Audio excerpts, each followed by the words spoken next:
Got that in again before it's too late. So first of all, thanks to the kitchen committee, those ladies are so active. There's always something going on in that kitchen, and so we're getting our money's worth out of that room and that facility and those people. And thanks also to Paul and Beth. You know, those packets that they put together, they've put all kinds of time into organizing this thing. But I will tell you that Beth takes her job way too serious. I ran into her about 2 weeks ago in the hallway, and I looked at her with a very serious face. I said, Beth, I've got something to tell you. I can't make the lunch because I have a conflict. And you should have seen her face. And then I said, I'm scheduled for a haircut. And then Paul, the resident scammer, said, if you give me your social security number, I'll give you 3 haircuts for the price of 1. Now, he really is the resident scammer, because in those packets, you have a place where you're supposed to take notes. That's not really what it's for. You're supposed to write down your mother's maiden name, your nickname when you were a kid, the street where you were growing up, hand them in, and Paul will get all of you 3 haircuts for the price of 1. So those are obvious kinds of scams. The question becomes, what about the ones that are not so obvious? And what can I do if I've gotten scammed? Some of them, they're serious ones, there's no recourse. So let's get into it. First of all, by law, I will tell you that this session is being recorded. There will be a question and answer session, and I will tell you this little microphone is not powerful enough to get your question. So you don't have to worry about your voice being recorded on the internet. I'll repeat the question, we'll get the answer, and we'll continue to dig in. Scam alert. First of all, I want you to sit back and relax. This is being recorded. It's getting put out on YouTube. You'll get a location of where to find it again so you can do all that. And you'll get a copy of all of the screens. Because some of these screens you can click on and get some information, and some of the addresses are so long that, first of all, you've got no chance of writing it down accurately. And if you do, there's no chance you could type it accurately. So those things are coming to you. Simply relax. Now, Bernie asked me about 6 months ago if I'd give a presentation on scams. I said, how long does it have to be? He said, I don't know, 15, 20 minutes. I said, I don't know if I can talk 15 to 20 minutes on scams. Well, that was 6 months ago. There is so much out there, and it is so pervasive that I'm not going to finish this talk. That's why agenda is crossed out and you see the word outline. Again, all of this stuff will be presented regardless of what the clock has to say. So we're going through an introduction right now. We're going to ask the question, what is AI? And you'll be surprised at the answer. What is a smartphone? What are you doing with your banking and your credit cards? And then PII, personally identifiable information. If you're reading this stuff, you're going to see those letters PII again and again. Just think leaked data. And by the time we get through all of that, you're going to be thinking like this person. Who is that? Chicken Little. What's Chicken Little's message? The sky is falling. That's how you're going to feel. The sky is falling. We're going to talk about scams, spams, and smut. Now, as soon as I say smut, you'll think pornography. But when I say smut, there are time robbers that are different for different people. For some people, it's sports. For some people, it's boats. For some people, it's motorcycles. There are time robbers that are out there, and we'll talk about those things as well. Common scam areas. The government will not scam you, but people will want you to think they are the government. There are tons of merchandise scams out there, and we'll show you some interesting ones. There are email scams, travel scams. The travel scams are really ugly because you could show up at the airport with what you think is a boarding pass, and TSA says, no can do. That's not a boarding pass. How'd you like to be ready to go to the other side of the world for something and be told right there in Philadelphia airport, you're not going? Horrible.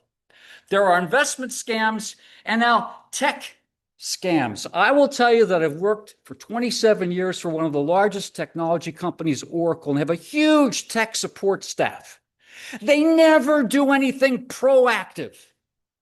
Everything is reactive. So if you get a message from tech support, right off the bat, it's a scam. Now, one of the scary scams, if it says, do Windows this and that and type run. Don't ever do Windows command and type run.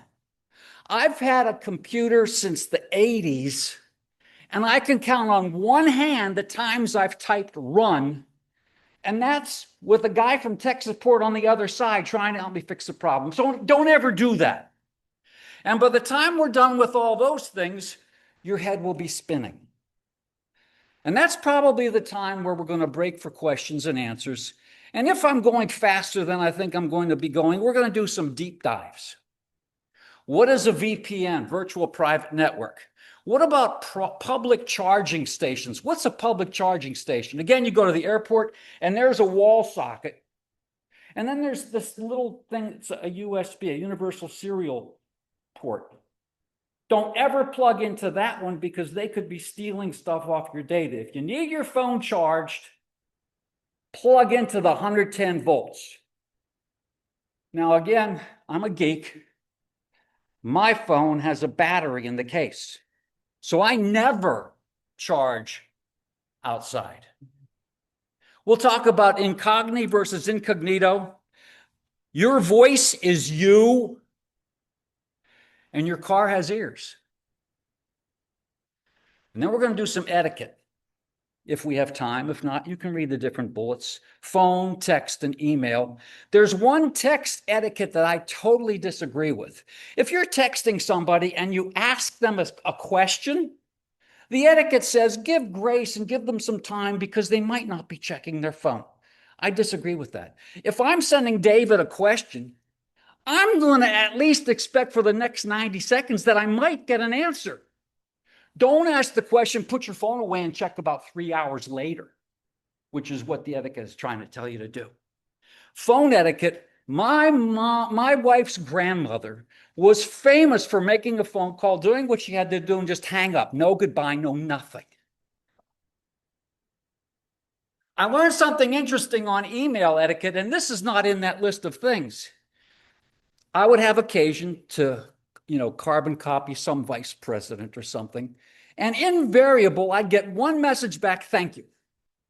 So finally, I was really good buddies with a particular vice president. I said, why and how do you find the time to say thank you? This is Oracle. They said, well, we go through an orientation when we get promoted, and you always say thank you because you're telling that person that he has value. You're telling that person, I received your message. You're not necessarily saying I read it, but I've received it. Bottom line of all this, I don't spend any protection money. And when you're reading, you'll see all kinds of things for protection money. I don't spend any protection money, but yet I feel secure. I will give you one notable exception because I did it for this class. There's a service out there called Incogni. And Incogni, that's short for incognito, Incogni guarantees that they'll shrink your spam, they'll take your phone number off the dark web and this and that. So I did it just to see how effective it would be for this case. And when the subscription comes up, I'm going to cancel. We'll come back to that. I don't expect you to read any of that. That's a compilation of everything else that we're about to talk about, so you don't have to go searching for it.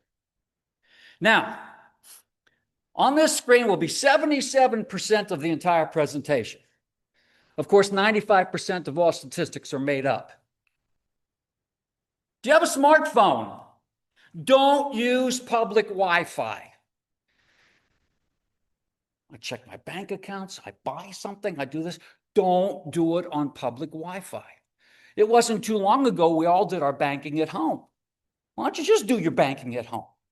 I already mentioned about the public charging stations, the public USB. Do you have a debit card? Don't use it either. You only use your debit card at your bank and at Wawa. Sheets hasn't come close enough yet for me to decide what I'm going to do with Sheets. But don't use your debit card, and we'll come back again and talk to you why. Do you have an email account? Again, these hyperlinks are in that list. Get Kim is a link to the Kim Commando newsletter, and I'm going to challenge you to get both of these, read them for a month.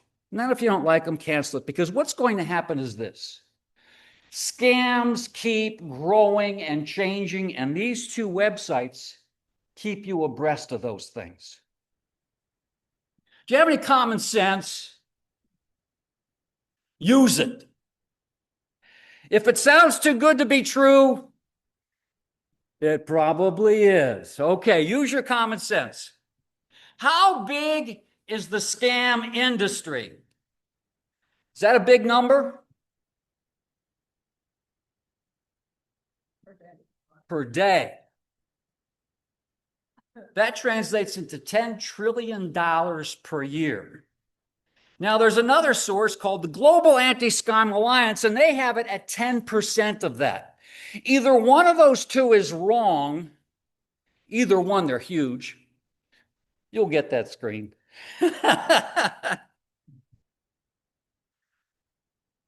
larger number could include the reselling of your data. It could include ransomware. How about you get these notices that says there's been a data breach by megalopolis.com corporation?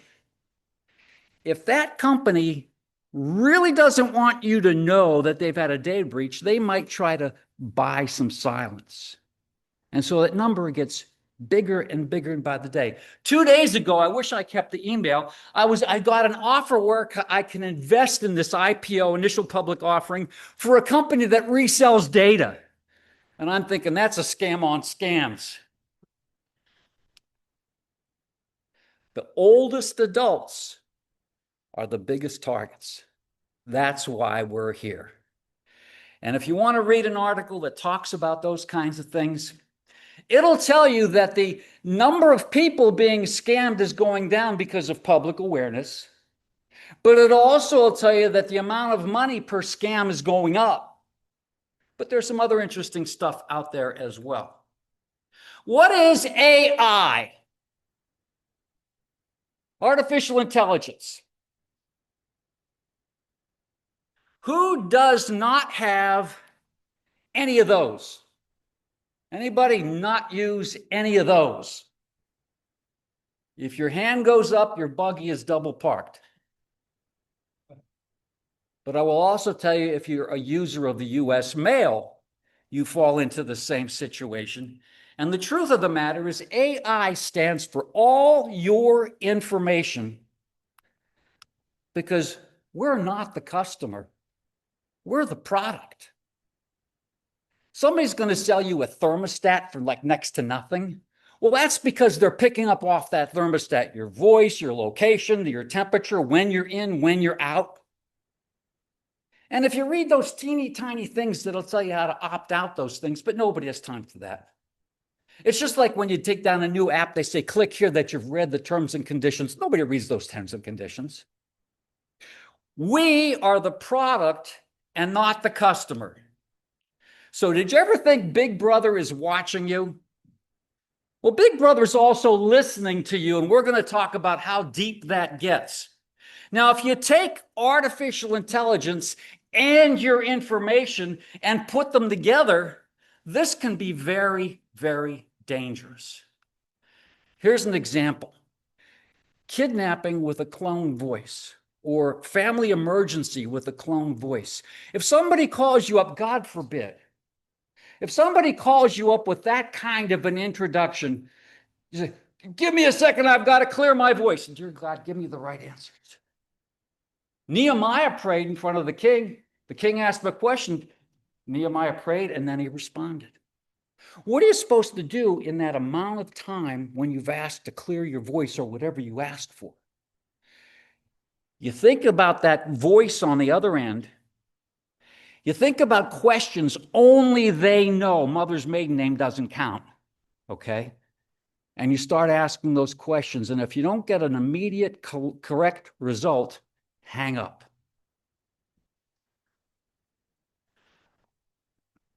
Now, I bank with Wells Fargo. We're going to get with the banking and everything else. But every once in a while, I have to call their 800 number and they say, repeat after me. My voice is my security. Please verify me. Well, if my voice is already out there, why can't artificial intelligence say that to the machine? Okay. That's why they have several questions for you to go through. Charity scams, forged documents, sextortion, and blackmail. So back to that list of things. What do all these things have in common? The internet. What's one thing no one said in the 1980s? It's not President Trump is president. That doesn't count. What's one thing nobody said in the 80s? I lost my phone.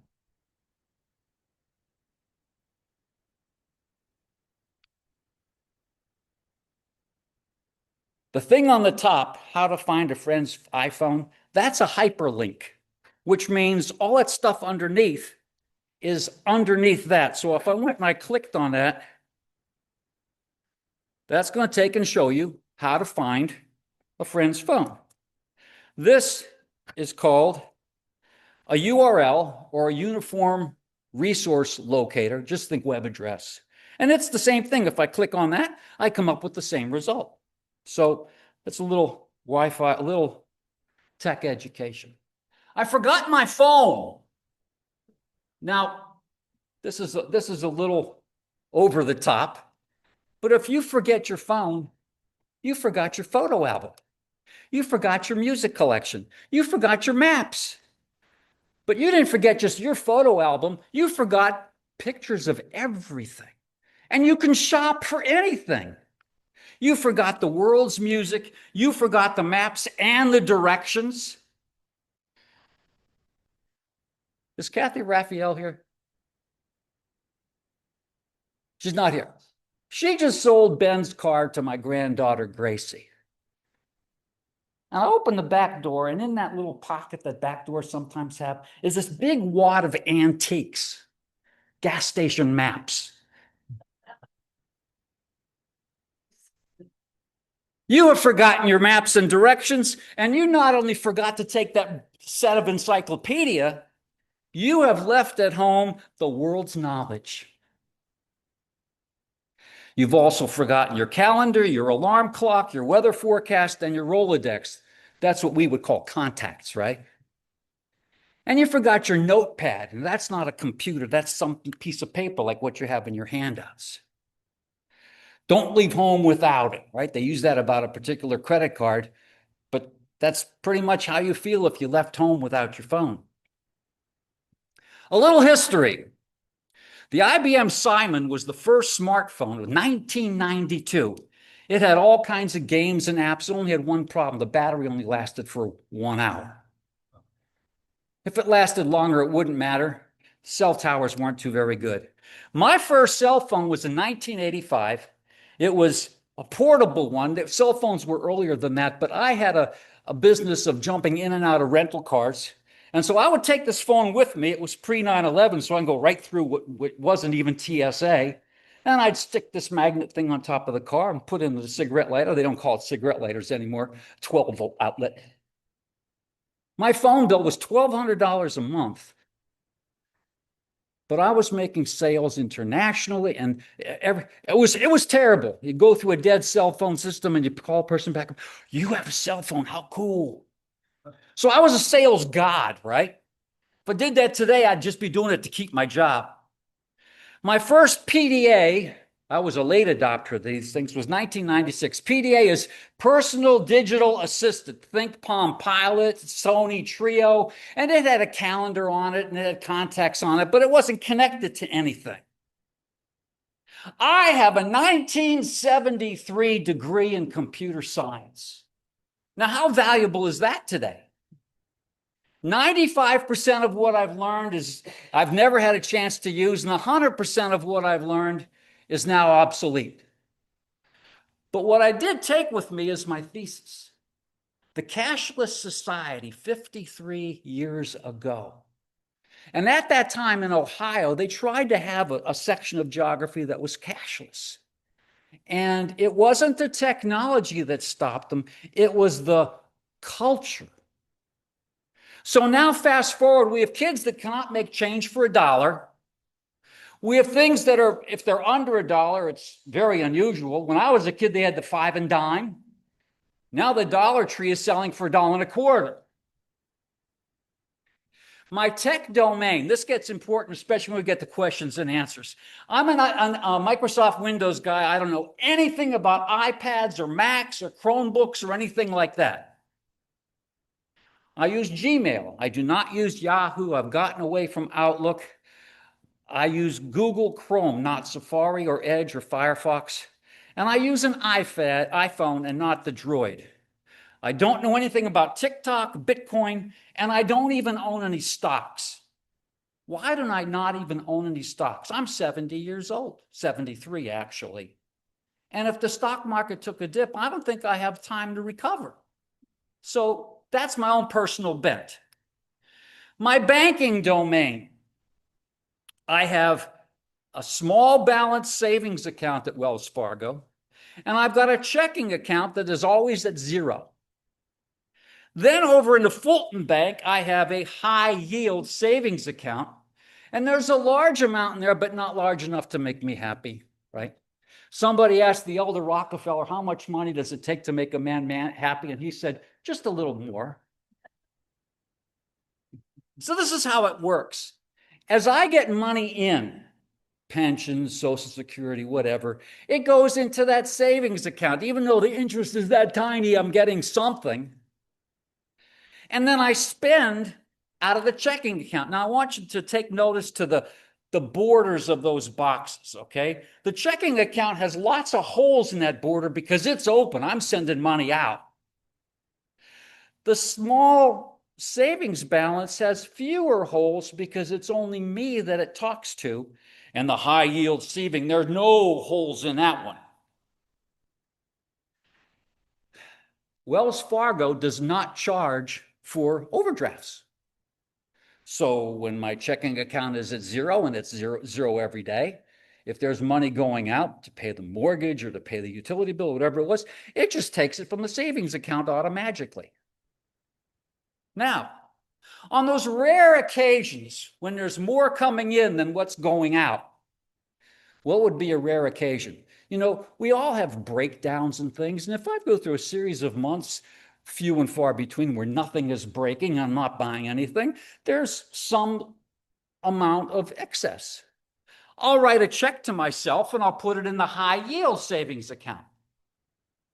Now, on the other hand, when those Wells Fargo accounts come up short, I write a physical check and I cash it into the small savings, and you see how the money flows.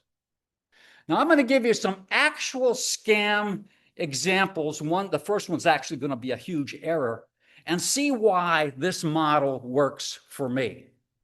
I will also tell you that I was a beta customer for these online bill paying things. And in the early days, Pico sent me a bill for $142,000. It was supposed to be $142. This was in the day when they got the bills and then somebody else was doing the data entry and they forgot to put the decimal point in. What would have happened if that checking account was tied immediately to my large high yield savings? Well, there's not 142,000 there, but let's take a more reasonable number. Let's say it's 80,000 or 60,000. That money'd be gone. And then I'd have to fight to get it back. So what happened in this case? They went for the checking account. The checking account said, can't do it. The small savings said, can't do it. Pico reaches up. I said, oh, by the way, you made a mistake and you owe me $35 for this NSF check. And they paid me the $35. My plastic domain. I have 2 Discover cards. Now, this is not a commercial for Discover, but I will tell you it's the best for the consumer and the worst for the vendor. I have 2 Discover cards. The one I carry in my wallet, the other one is locked up at home. And it's the one that Amazon has and McDonald's has and whoever else has. Because if I lose my credit card and I only have one, I have to go to all those places and change the number. Now, I also have a Costco Visa for two reasons. Costco doesn't take Discover, and I can't get in the store without it. Once again, never use a debit card. I was really scammed, but recovered. This is in the topic of credit cards, okay? Notice at the very top, this one came from Discover. I was really scammed. A purchase for $10.57 was made by the toll booth company.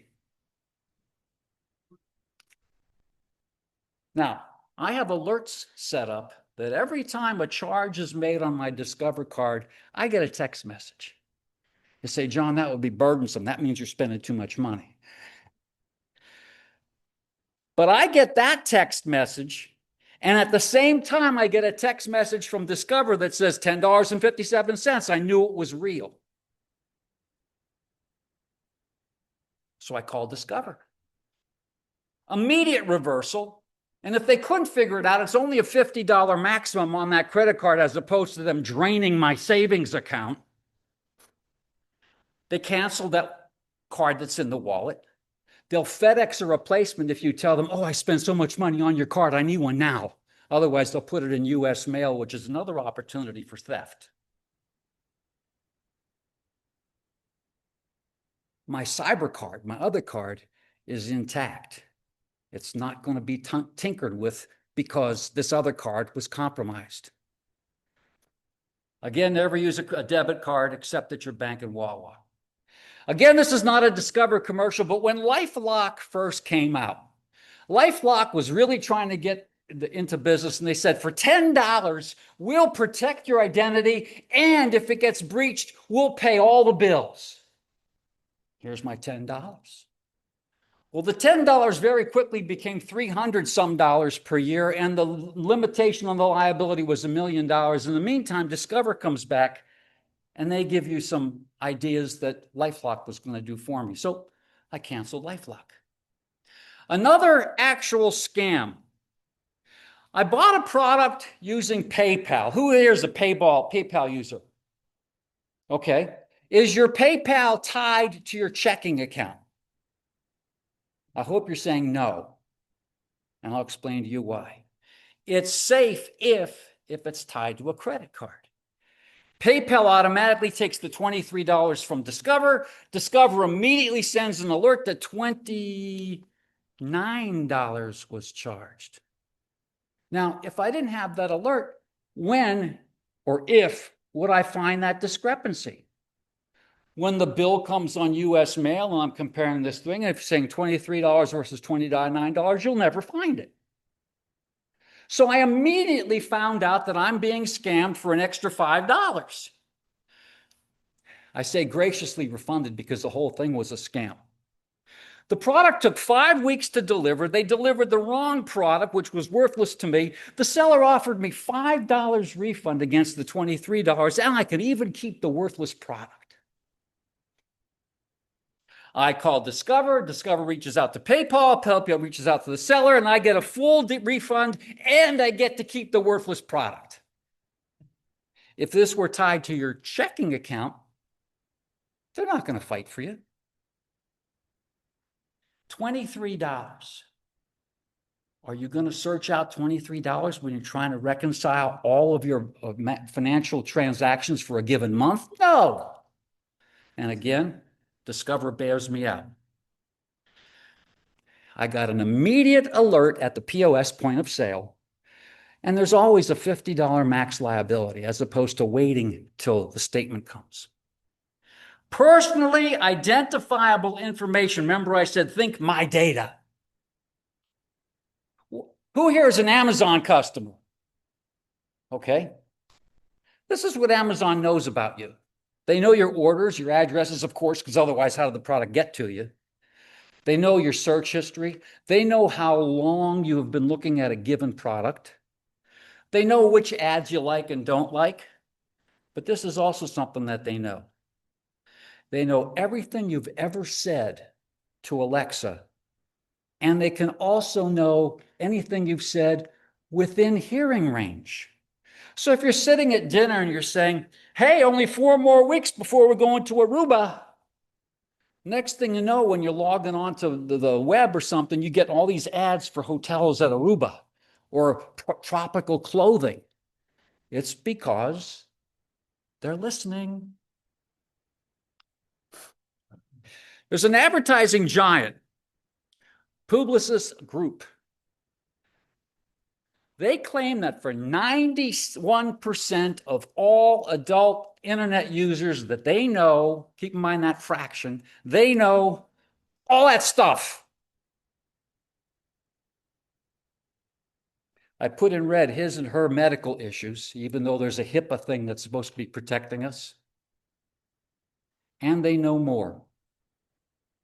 These are the kinds of PIIs, personal data that's leaked. Your name, your address, phone number, email, social security number. Paul keeps asking for it. It's out there. All you got to do is buy it, Paul. Dates of birth, financial information. They know your credit card numbers, your bank account numbers, and they know your medical records. Your account credentials. Now, early on, I got this email address through the place where I worked, and my password was Scraback1. And I had it for I don't know how many years. And then they said you have to have an uppercase letter, so it became uppercase Scraback1. And then they said you have to have a special character, so it was uppercase Scraback1 exclamation point. Anybody else go through that process? We're going to take time out now so you can all go change your passwords. I'm not going to spend any time at all talking about password managers and everything. There's plenty out there to read about. I'm just going to tell you, it's a scary thing.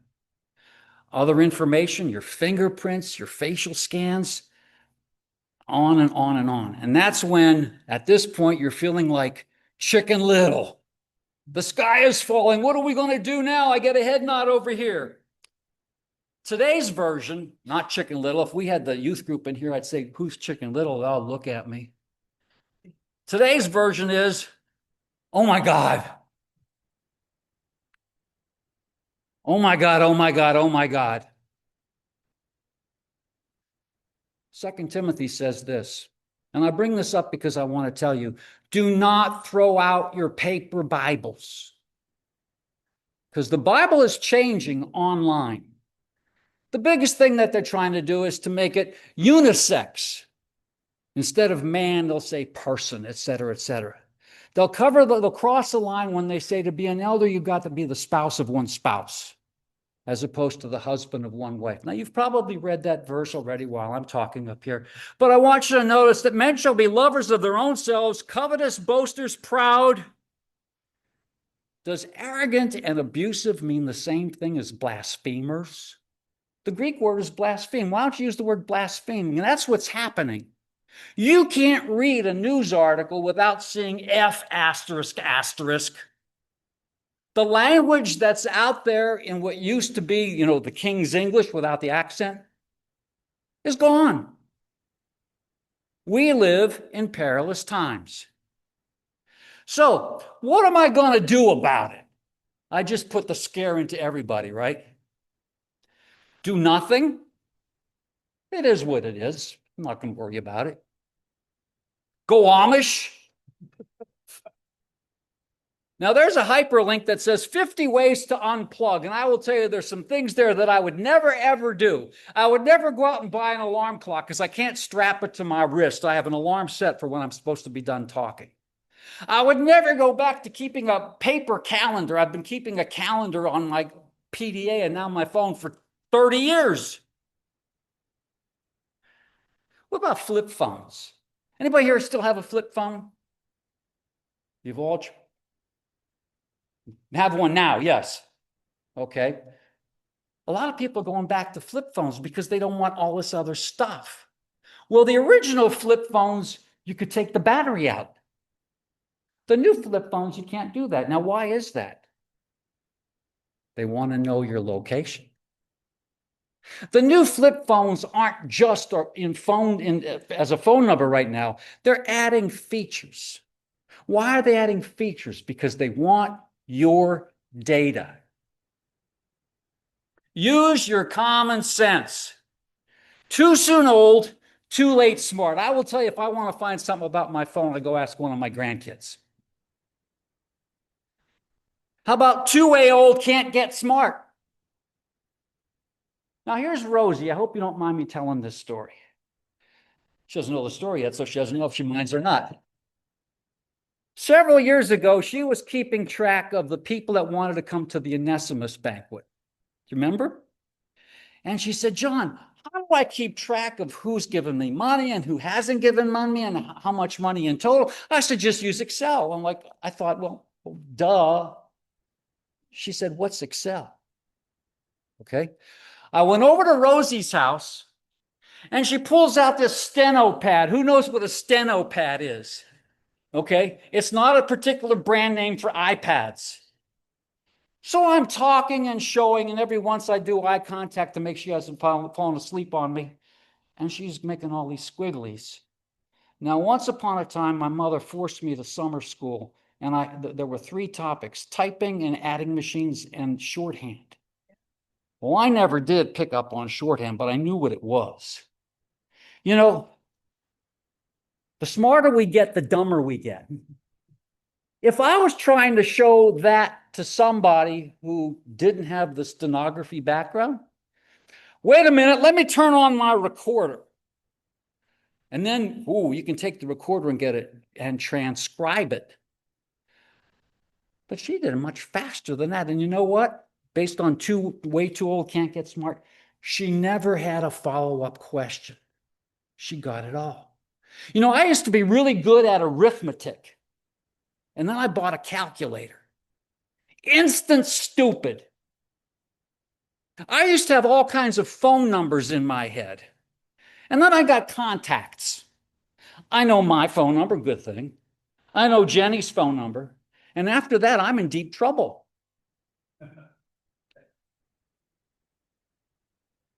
What is scam? The term was invented in 1966 and it stands for a scandalous misdeed. What is spam? It was coined in 1937 by Hormel, a fine Oracle customer, by the way. And World War II was won in part by the nutrition our GIs got because of spam. But then in 1993, it was attached to junk mail. Of course, Hormel doesn't like the idea of their brand being associated with junk. And we'll come back to those. And then there's smut. It's been coined in the 1660s. Indecent or obscene language, and if it's in front of you, it's called porn. We're going to talk about that one first and get it off the table. What's that logo stand for? Facebook. Everybody knows that. That's Facebook, okay? Now, I use Facebook because I'm a beekeeper and I sometimes have to ask questions or whatever. I use Facebook because there are great preachers that are out there. And I use Facebook for marketplace so I can shop for the things that I don't need and sell the things that I didn't even know that I had. Now, I've got a grandson, and he's autistic. This is Caleb. And he's got severe learning disabilities, but he knows everything and anything about sports. And so to stay into a conversation mode with him, I'm reading sports news articles. Okay? So, what happens to sports news articles? Breaking news, Jeffrey Lurie sends a 4-word message to the NFL. See more. Click. What you click on becomes hardcore pornography. And what I discovered was every time you see such and such a sports figure has a 4-letter response or a 4-word response, whatever, it takes you straight into pornography. So I got to the point where I'm still having a conversation with Caleb, but I'll say things like, so how'd the Phillies do last night? And I'll let him tell me. Dealing with smut and other stuff. Now, I said in our earlier comments, the smut doesn't necessarily mean pornography. And ladies, you're not immune staying on the notion of pornography. One of my customers was once Rodale Publications in Emmaus, Pennsylvania. And I called on them and I found that, first of all, that every officer was a lady. And then I walk into a conference room, and on the walls were all cover shots of their various magazines. They're all men in strange positions. You could be addicted to fashion or travel or sports or motorcycles or whatever. You start clicking in those things, and next thing you know, an hour has passed. Cancel magazine subscriptions before they go extinct. Now, I will tell you, I grew up on Boy's Life and Grit. And I don't know if they're still around. And they were good magazines. I one time was in the doctor's office and I'm going through highlights for children. Okay. But a magazine could be a robber for you as well. You're starting to see things like Newsweek and Time. They're going online. By the time they're published, they're obsolete, except for the stuff that's around the stories. So why pay? It's all free. Interesting facts you didn't know about Forrest Gump. Now, I clicked on that one time because I'm a big fan of that particular movie. And it would come in and show you like the park bench in Savannah and this and that and the other. But what happened was, in the bottom corner was this picture of this lady in a red sweater. On every single click, there was a picture of this lady in the red sweater. And when I went to bed last night and I closed my eyes and I was getting ready to pray, there was the lady in the red sweater. So what do I really need to know about Forrest Gump? Or anything else that's an interesting fact? Spam. Let's talk about spam. Say, what does all this have to do with scams? All this stuff is net together. That's why it's gone from Bernie, I could only do 15 minutes to 45 minutes and not run out, not be done. Spam. Your February updated options and cards. This is spam and not scam. Why? Because first of all, there are no threats here. There are no offers too good to be true. There is a valid website that the thing is coming from, and unsubscribe. We'll talk about unsubscribe in a second. It's a mixed blessing. And whatever you do, don't click on that green thing, because just like Quicken Loans and Rocket Mortgages, what it's doing is it's sending out your personal information to all these people that will immediately start calling you and emailing you. That's spam. Here's another one. And there goes my alarm. We're not even halfway through this stuff. And we're going to go into turbo speed now, okay? Don't click on those things. Here are some examples from a valid vendor. You can read those when you get the message. Ignore it. Check on unsubscribe. Now, this is how this thing works. If it's something that you had originally signed up for but no longer have interest, unsubscribe. If it's something you have never seen before, do not unsubscribe, because they bought your email address, not knowing if it was valid or not. But when you unsubscribe, it's valid and it has more value for them to resell. And so it's like this monster snowball that gets bigger and bigger and bigger. You delete it, keep on deleting it. There's somebody very near and dear to my heart that has 49,000 unread email messages and growing. And it's a Yahoo account. Gmail is not so bad because it doesn't have a sort facility. Yahoo has a sort facility, which means they have to align 50,000 messages before you even get access to the new ones.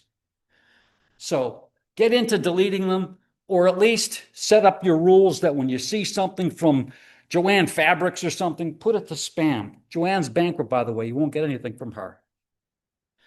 There are apps out there, and again, I talked about Incogni, and we're going to cover that shortly. I gave up LifeLock for Discover. Surfshark I saw recently that says it's got Incogni, but I'm only spending my money one time. And in the first minute, they turned off a whole bunch of stuff. And I get a monthly report, and even though they said it was $6.99 a month, when I clicked, they charged me for a year. Now, caution, email can be addictive. Now, when I wake up and I go to my email, there may be 5 or 6 messages there, as opposed to 50. And if you're missing all those different clicks and then delete, well, have fun. There's the welcome letter, the scam, the 5 W's and how, and the H, who, what, when, where, why, and how. We already said what scam is.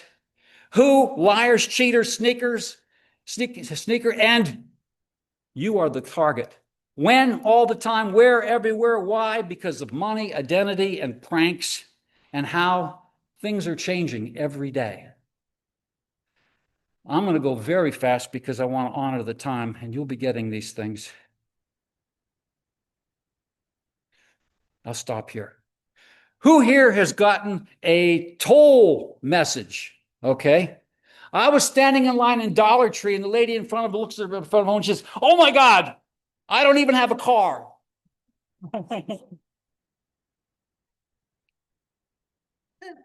Okay. Another red flag, it came from Philippines. I want to say this about .gov. You can trust a .gov email or web address because those things are vetted before they're given out. So if you see ftc.gov, irs.gov, it's real.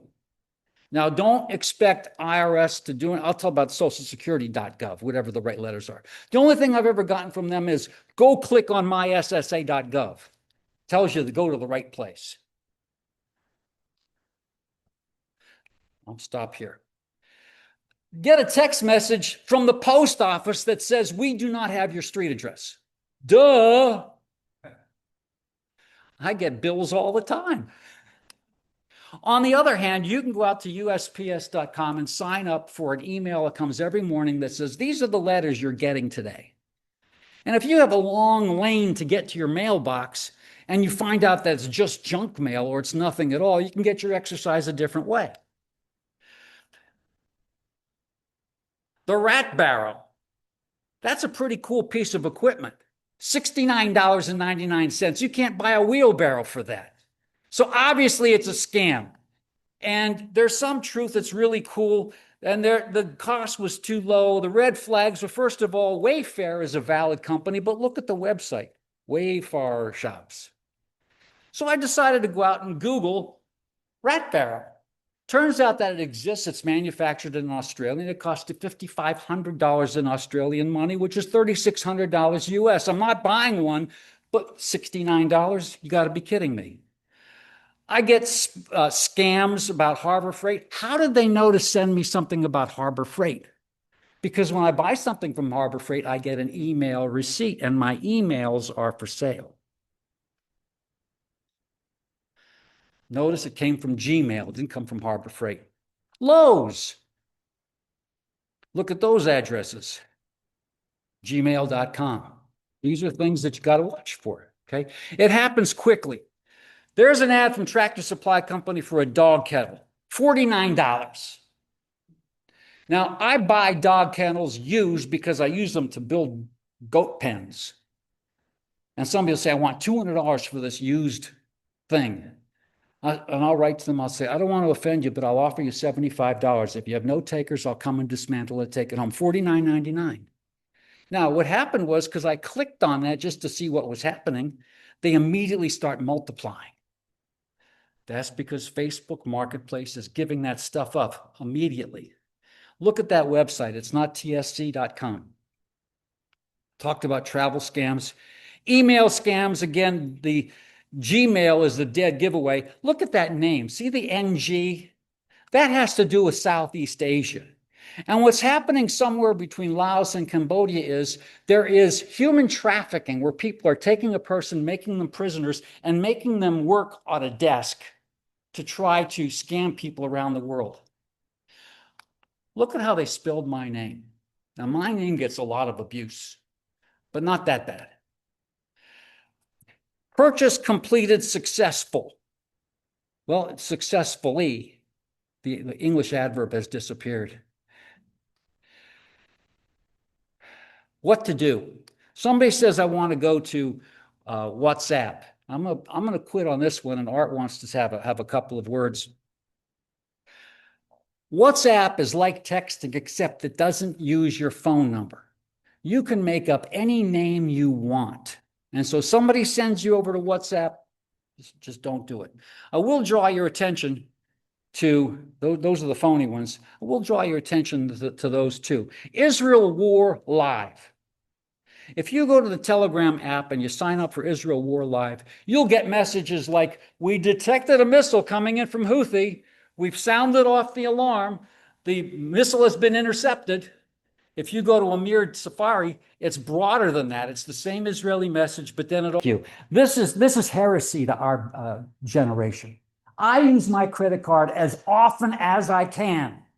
I get my 3%, I get my protection, and I get a record of every place where I've spent my money. Other questions? You know, when you go to the gas station, you got a choice of putting your card up against the little thing versus sticking it in. Always try the little thing first because it's far more secure than sticking it in the slot. What have you got? Setting, phone, block unknown callers? Yes. So you can. Oh, yes. Oh, yes. And if there's somebody that's calling you that's got a valid reason, they'll leave you a voicemail. Now, I will tell you one thing where you want to unblock the unknown. Let's say you're expecting the plumber. Well, his cell phone is not going to be the same number that you called to get the service. So you want to unblock that call because he's probably calling and say, where do you live? But yes, you can block unknown calls. And don't trust caller ID because you can pick up a fake exchange anytime you want. Somebody else. I'll pay for your tap. Apple Pay is a secure operation because it's, at least the way I have mine set up. My Apple Pay is directly connected to Discover. Ding, ding, ding, ding. Apple Pay. Discover says you just spent something, right? It's instantaneous. I want to go to a lot of places, say, do you want a receipt? I'll say, no, I already got mine in my phone. Because by the time they do that sort of thing, Discover tells me I've spent so much money. Now, if it's something that I might return, yeah, I'll take their paper. Somebody else. Venmo is wonderful, but I would not keep a lot of money in Venmo. Now, the difference between Venmo and PayPal, Venmo will make a request and you have to say, go ahead, take my money. PayPal's not the same. Also, Cash App is another good one. How about is fear of a check in your mailbox? You wrote a check. I wrote a check. And I wrote a check and I have it in my mailbox. How much fear is it that somebody might get? Oh, you're saying you put it in the mailbox with the flag up for the, okay. I did it yesterday, Yeah. $3,500 check. So, of course, I did it just a few minutes before the post office guy comes by. You're not afraid of them getting your. I wouldn't do it in the wintertime because the plows, at least on Route 41 where I live, I think they have a quota of how many mailboxes they can blow away. Okay, so fair weather and right before they're coming to pick it. We're just about ready. Okay, I'm going to finish this really short story and then we'll break, okay? There's a picture of a lady that really got scammed and she went public to let people understand what was happening. Extreme, but true. She met a friend. Now, she never said how. I don't know if it was a dating site or whatever it was, but she met a friend. And the friend started talking about these statements where they can save money and make money and this and that and the other thing. And she ended up saying, okay, I'll invest a little bit. Okay. So she's investing a little bit. And the next thing you know, she gets caught up in an ultimate scam. And you can see the monies that she lost on top of the money that she gave this guy. So never send money to someone you've never met in real life. And I'm going to quit on this last thing. I was one time shopping for a compact tractor for my daughter. And I'm out there on Craigslist, and you get these things that say, my tractor's in a warehouse in St. Louis, and I'm in the military and going to Alaska. Send the money and we'll ship it to you. My immediate response was, I'll meet you in St. Louis with cash, and I'll figure out how to get it home myself. Never hear from them ever again.